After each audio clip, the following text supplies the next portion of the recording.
All right. Happy Monday, everyone. I am hopping on Instagram and Facebook this evening, to talk about something that is very, very important and that I have noticed is coming up in multiple clients' lives right now that I want to share with you guys. So, are you sitting on the sidelines of your own life, or are you actively choosing how it is that you are going to react from moment to moment? You hear a lot of people talk about being in the present and getting involved with your own life and, meditating so that you can clear space in your head. Hi, guys. Hello, Jesse. As you guys hop on, let me know how you're doing today. If you're on Instagram, I never know what your name is other than just your handle, so feel free to introduce yourself. We get stuck in this idea that we need to meditate and we need to do these practices in order to be present in the moment, but then that's where the conversation typically ends. And here's the thing, guys. Why do we want to be present in the moment? What's the purpose? Right? Is it to enjoy what's in front of you? Is it to be appreciative of what you have? Hi, Lawrence. Hi. As you guys hop on, feel free to introduce yourself. Let me know how your day's going. Let's have a conversation this evening. But yeah, a lot of people get stuck at stopping after thinking, okay, I just need to be present in the moment, and then that's magic, and then the rest of it will get better, right? But that's not the case. The whole point to being present in the moment is so that you have the most amazing opportunity, and that is choice, right? When you're in the moment, you get to choose how it is that you react to whatever it is that you're experiencing. You get to choose how you're going to react to what it is that you might be feeling.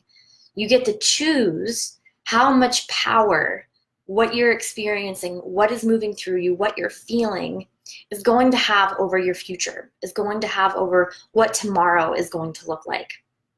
And this is where you can start to get into the whole manifestation mindset of choosing what your reality is going to look like based off of your beliefs and based off of what you choose within that moment, how to react.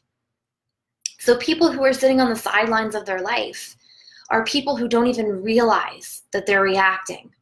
People who don't even realize that they're on autopilot, and we're all guilty of it. I think everyone falls into this mode almost instantly if you're not consciously aware that this is what you're trying to do in your life, that you're trying to show up and be present for the purpose of having that divine gift of choosing. If this is making sense to you guys, let me know. Send some hearts, some waves, whatever you feel like doing, but let me know that it's making sense so I can continue forward. So basically, people who sit on the sidelines of their life don't understand why it is that they can't reach the success that they want. They don't understand why they can't have the feelings that they feel they deserve to have, and they absolutely do. We are all born on this planet for a very specific purpose. And that purpose, in my opinion, is guided by our desires. My desires are not going to be exactly like your desires. My needs, my individual needs, what I need to feel creative and in flow and energized and rested and well-nourished are different than the next person's. And those need to be respected. But if you're not in the present moment to even begin to analyze if you're respecting your needs, or you might even know what your individual needs are, you're never going to reach the feelings that you want to have. You're never going to reach the success that you want to have. I talked yesterday about how you cannot base your success off of someone else's successful path, right? The thing that drives me crazy in the coaching world and in a lot of industries, a lot of marketing and sales, coaching industries, is that you see women and men who have reached success in one way or another, and then they box their way of doing it, and then they sell that package. And it's like evergreen content usually, this content that just lasts forever, that walks people through how I did it step by step by step for me, and then that's it. It's like they're packaging, and this isn't so much like the individual coaches, it's more like the big marketing firms or whatever that you see this happening. But you get this cold cut, cookie cutter sales, marketing, business success strategy, and you pay for it expecting it to work for you. But why would it work for you when you're not the person who created it? When you're not the person who embodied it and lived it? And when it's not specific to your needs and your desires. I talked a lot yesterday about how successful people run off of passion, the really successful ones. Whether that's passion for something that you agree with or not, that's what fuels success, because it takes a lot of energy. It's not something that you can just willy-nilly throw to the wind and say, okay, I'm going to follow these 10 steps to success and it's going to be great, right? No, there's a lot of intention, a lot of clarity that goes into making decisions that are going to get you to where you want to be. And when you're sitting on the sideline, A, you're probably believing that you need to do the things that other people are telling you to do and not even listening to yourself. B, I totally just lost my train of thought. I'm so sorry. I can't remember where I was going with that, so I'm just going to keep moving forward. But basically, guys, what I am saying is that you have to get present in your life and in every moment so that you can start to choose how you want to feel, not how you have to or should or are already feeling, right? If someone cuts you off in traffic, what is your initial reaction without thinking? You want to swear, you want to lay on the horn, you want to get really angry, you want to piss yourself off, right? Because there's nothing, you can't yell at the guy across blazing down the street now that just cut you off. Like, yelling doesn't do anything other than make you feel crappy and make you feel angry and make you wish that that person didn't just do what the hell they just did. What good does that do? Now, I'm not saying that you should suppress your emotions. I'm not saying that you should bulldoze them or treat them as though they are wrong or as though they don't belong where they're at or as though you should feel shame for having them. Not at all. Let those emotions come up, right? Let them be heard. Don't suppress them. I like to say to all my clients, like, anything that you're feeling that feels uncomfortable, that you don't like, sit it down at the table and ask it. Ask this emotion, why are you here? What is it you're trying to tell me? How can I help you be heard? And then how can I help you move on? It's kind of like talking about ghosts, right? Like, if your house was haunted and you wanted to talk to the ghost, you'd be like, how can I help you? Right? I don't want you to be here, but I'd like you to leave. What can we do to get you to leave? It's the same thing with bad emotions. It's this idea that you don't want to be aggressive and violent and angry when you're approaching things that are holding you back. And when you're approaching things that don't feel good, you want to sit down, ask it what's going on. Why are you here? What is the point of you being here? Hi, Brooke. I see you on Instagram. Ask it what's going on. Let it be heard. Don't judge yourself for feeling what you think, what you feel, what you think, right? It's like a cloud passing by. The minute you give it the validation it needs to be heard and to be known that it was there, it leaves effortlessly. So as you start to become aware of this choice, this in-the-moment choice, you let your initial reaction come up, and then that's where you have this moment of left or right. Do I go with this emotion? Do I want to feel what's coming up right now? Do I want to prove that this is correct for me, that this is how I feel? Or do I want to choose something different? Do I want to choose to not let that person be the thing that lowers my vibe, that lowers my frequency, that lowers my happiness, my bliss, my pleasure?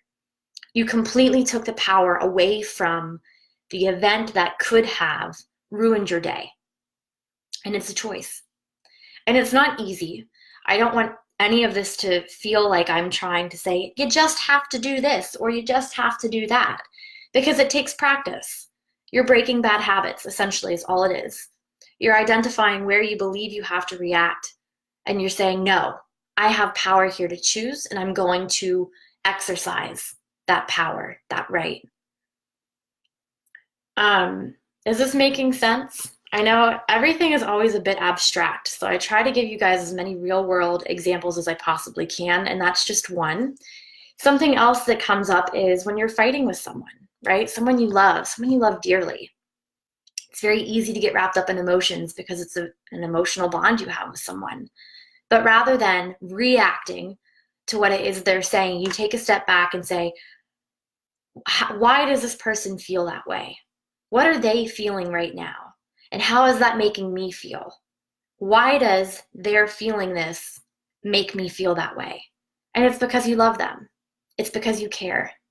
And when you come back to that realization, you then have the choice. You've taken the power away from hurtful words, away from uncomfortable situations, away from lack of communication and choosing with so much intent and so much clarity and so much truth behind the choice that you're making, how to react to that person's words, that person's actions, that person's behavior, and how to communicate it from a place of your truth, a place from you love that person, not you want to see that person jump off a bridge or go to hell or whatever it is you're telling them or you would have otherwise told them.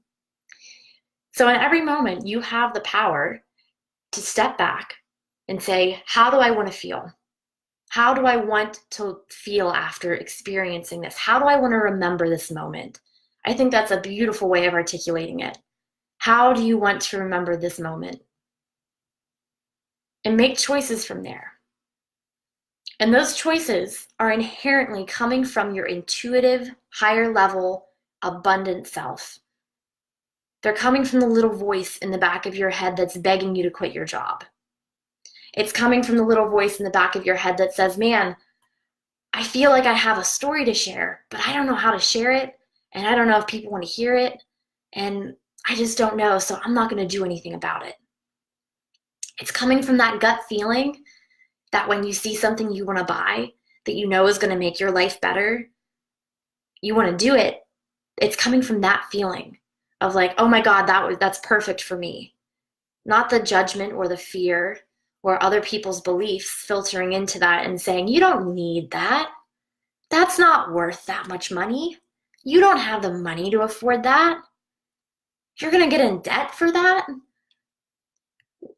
Our desires are divinely guided. And I always come back to this because it's the thing that has been proven to be true over and over and over again in my life. And if you start to pay attention, you're going to notice it's proven true for you too. When you follow what it is that you are desiring, what it is you're craving, a desire is just a craving from your soul. It's like when you're hungry for cake, right? It means you need more calories and you're probably a little bit tired and you really need an instant shot of energy. So that your body's going to crave something high in sugar, high in fat, and delicious, right? Happiness. It's the same thing, but for your soul. Your soul is craving something. That's where a desire comes from. And when you start to follow those and when you start to give yourself the permission to have those with no judgment and not asking someone else to make that choice for you, you start to notice a shift in your happiness, a shift in your energy. Hi, Ian. Thanks for joining us. You start to notice shifts in everything in your life. We have this problem right now where we're constantly judging ourselves for what it is that we want, right? And I say this within the realm of doing good in the world and for ourselves. We're judging ourselves constantly. I had a conversation with a client yesterday on a clarity call, and we were talking about how much we both hate doing dishes. And I was like, girl, I'm serious. I don't care how much money you do or do not make. If doing those dishes makes you that unhappy, hire someone to come do the dishes just twice a week, once a week even. Give yourself that gift. Because when you start following your desires, your desire to not do the dishes but not shrug off the responsibility of getting them done, invest in getting the dishes done. And it doesn't have to be your time that does it. We all have a divine purpose.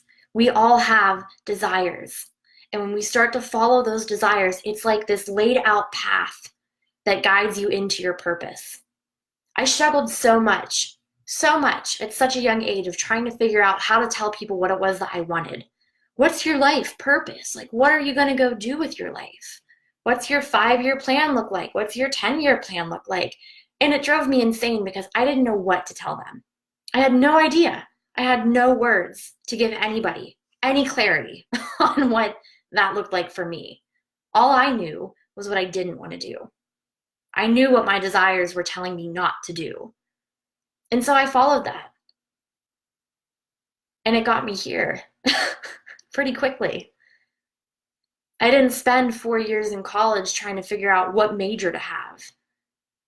I didn't spend 12 years in schooling, right? When you're a child and when you're a teenager, I didn't spend those 12 years asking other people, well, what do you think I should do? What did you do? I don't know. You tell me what to do. I didn't do that. I listened to what it was that I didn't want to do because I knew I at least could hear that. And that was the first step into bringing me into a place that gave me so much clarity as to what it is that I have to offer people, what it is that people need help with, and how it is I need to go about doing that in order to keep my desires met, keeping my cup full. You cannot help people. You cannot be of service to the world, no matter what it is that your career is, whatever your job title is. It's hard to be a functioning, healthy, happy human being if your cup is not at least full. You can't give from an empty cup. I mean, you can, but it's not going to feel good. And it's not going to nourish you. So why do we take action from a place of not following our desires? Right? I get people all the time who talk to me about joining a program or talk to me about one-on-one coaching, talk to me about how it feels like I'm talking directly to them in all of my posts, but they won't do it because of the money or because of the time or because of the energy that it takes to show up. And this is where the whole sideliner thing comes into play. Because the problem is, if you're always waiting for more money, more time, more energy to make change, to take action, to do something that you want to do, how are you ever going to bring more money, more time, or more energy in while not putting equal amounts, if not more, out? It's going to be, it doesn't add up. How do you fill your cup while spending money? How do you nourish yourself while giving your energy to something? How do you spend your time in a way that makes your time, your day, become expansive and not feel small and not feel constrictive? How do we do that? We do it by investing in things that we want. We do it by investing in things that fill our cup up, that feed our desires. When the soul follows its purpose, you are filled up. It doesn't matter how much of an output it looks like you have to put out. Because that stuff you don't feel that. You feel the nourishment. You're filled up. And when we invest in things that we don't want to do, our time, our energy, our money, whatever it is that we're investing, probably a combination of all three, when you're investing that in something that you do not want, not only are you draining your time, your energy, and your money, but you're draining your own cup, your happiness, your fulfillment, your purpose, your desires. You're not feeding those. So yeah, monetary investments are scary. Energetic investments can be intimidating, but they're necessary. You have to invest them in your desires to start building a life that you want, to start harnessing the feelings that you want to feel. And that doesn't look practical all the time. It's not going to look good on paper.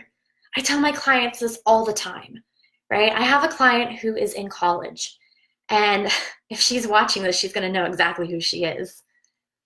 And she is the most ambitious person I think I've ever met. She has literally, I have chills just talking about her. God, she's the most ambitious person who's embodied so many things, and she executes them beautifully and gracefully, despite the fact that they are not filling up her cup. This girl has got so many commitments and is showing up in so many places, but she has these dreams that are on the back burner. And that's what we're stepping her into, stepping away from the things that are draining her and investing her resources, her time, her energy, the most important too, into what it is that she wants to be doing. And already it has been not even a week, and the shifts that are happening within her feelings, within her gut, within her energy are insane. They're monumental because she invested in herself. She invested in her desires. She made it a reality that is no longer just, I'm going to get there someday, I'm going to finish doing this first. She brought it into her reality the day she invested, and things started changing instantly because you made it real. Our reptilian brains, our brains don't understand the difference between pretending something is real and something is real.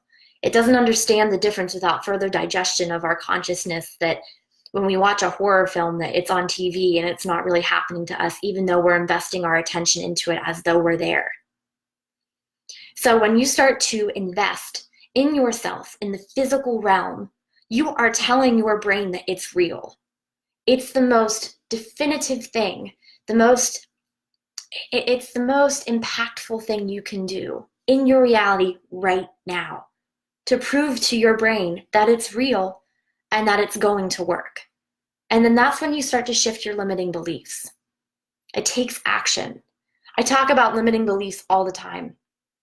And the thing that needs to be prefaced before that is that you have to take action in order to do anything with shifting a belief. We are constantly either proving something to be right and true to us or proving it to be wrong through choice, through choosing how we react. That is how our brain learns about our reality. That is how we make up beliefs. That's how we define the bounds of what is possible and what is not, the boundaries.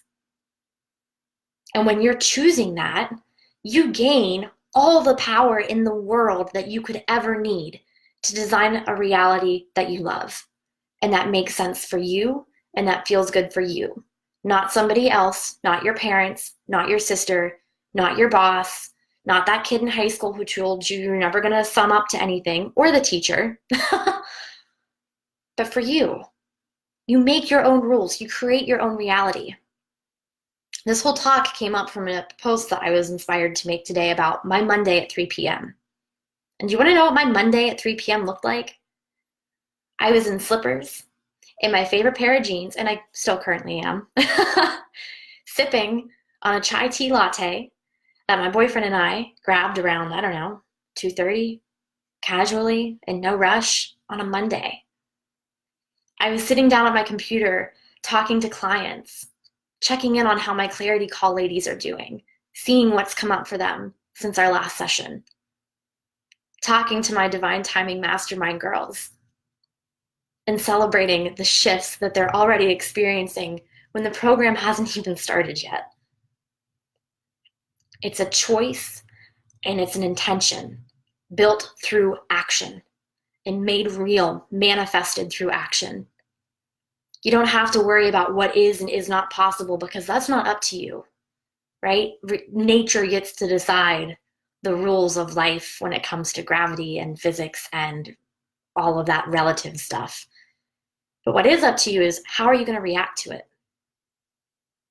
What's possible for you within your reality? You get to choose that. No one else. But if you're sitting on the sidelines, you are actively giving that power. Everything that we just talked about, that choice is given to the people who choose to take it for you. And you typically don't have control over who gets to take it. It's either your parents have it over you, your boss has it over you, the principal, the teachers, the friends, the social network, whatever it is, your environment in one way or another will take that power away from you if you give it to them. Give it to it. Is this making sense to you guys? I know it's kind of a heavy conversation and I don't want it to be, but I want this to inspire you and I want it to empower you that tonight, when I'm done with this live or when you're done watching the replay and whatever time it is then, I want you to be able to leave this and go make decisions that make sense for you without hesitation, without doubt, and without judgment. There's probably still going to be fear because that's normal. Big changes don't happen without a little bit of fear, right? But you're doing it for such a good reason for yourself. And that's all the more reason you need to start designing a life that makes you feel good. If you don't want to wake up at 5 a.m. every morning to drive an hour and a half to work, figure out how you don't have to do that anymore. Ask your desires, why do I not want to do this? Because I'd rather be doing what? I'd rather be sleeping. Okay, why would you rather be sleeping? Because I'm exhausted. Okay, why are you exhausted? Because the job I have does X, Y, and Z to me. And it makes me feel X, Y, and Z. Okay, perfect. We're getting somewhere. Just check in with yourself. Get clear on what's not feeling good. Get clear on what it is that you want. What are your desires? And then start making the choices that make sense for your life to get closer to them, to embody them today. So that's it, guys. I am calling out the sideliners today. I hope every single one of you who feel like they have no control of their life and who has no idea what it is they want to do feels inspired to start asking why. Question your feelings. Question your actions. Start getting very clear on why you choose to do the things that you choose to do. Is it you choosing to do that? Or is it someone else putting the pressure on you to do? Is that why you choose to do it? Start following your desires, your intuition, your gut instinct. You will be shocked at how quickly your life can change when you start to do the things that you want to do. All right, guys, so that's it for this evening. If any of you are out there and you're curious about Divine Timing Mastermind, I have just a few spots left. Maybe 3, but I'm thinking it's 2 at this point. I have an application out that I have a feeling is coming back, and she's going to take another spot. So I only have 2 left. This is an intimate mastermind designed for the women who want to do exactly what I am talking about. It's for the women who are ready to take fast action and to make their reality reflect the thing that they've had stuck in their head now, today, tomorrow, next week. I have got a huge action plan for the women ready to embody this. It is going to happen if you choose to let it. It's all about choice. Take that power back for yourself and start making choices for you today, right now.